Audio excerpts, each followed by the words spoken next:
দেখো আজকে আমরা এজ প্রবলেমের অঙ্ক একটা সমাধান করব। শর্টকাটে দেখব, দুটো পদ্ধতি দেখব, ঠিক আছে।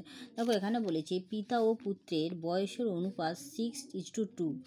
পুত্রের বয়স 20 বছর হলে পিতার বয়স কত? ওকে, দেখো আবার বলছি, প্রশ্নটা ভালো করে দেখো। পিতা পিতৃর বয়সের অনুপাত 6:2, পুত্রের বয়স 20 বছর হলে পিতার বয়স কত?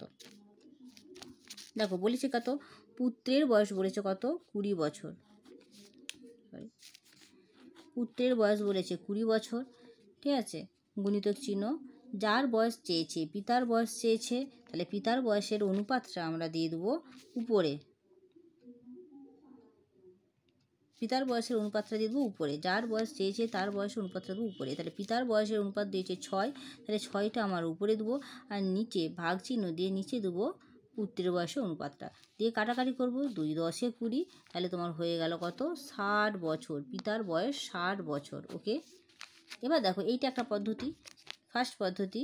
দ্বিতীয় পদ্ধতি কি দেখো, সেকেন্ড পদ্ধতি দেখো, পিতা পুত্রের বয়সের অনুপাত, এটা ফার্স্ট পদ্ধতি হলো। দ্বিতীয় পদ্ধতি দেখো, আমরা এটা লিখবো পিতা আর পুত্র। ওকে, পিতার বয়স কত বলেছে বসাবো, যেইটা বলেছে 6:2। ওকে, এবার আমাদেরকে এখানে বলে দিয়েছে দেখো পুত্রের বয়স 20 বছর হলে, তাহলে পুত্রের নিচে আমরা 20 দেব। পুত্রের নিচে আমরা 20 দেব।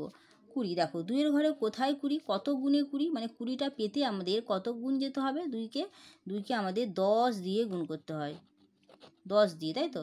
2 10 20। ওকে, তাহলে আমরা ঠিক সেরকম 6কেও 10 দিয়ে গুণ করব। 6 10 কত, 60। তাহলে পুত্রের বয়স যদি 20 বছর হয়, 10 গুণ করে পাই, তাহলে পিতার বয়সও আমাদের 10 গুণ করে 60 বছর হবে। তাহলে আমি দুটো পদ্ধতি দেখালাম। ওকে, আশা করছি এর চেয়ে সহজ পদ্ধতি আর হয় না পিতা পুত্রের বয়সের এই অঙ্কটা অনেক সময় পরীক্ষাতে পড়ে।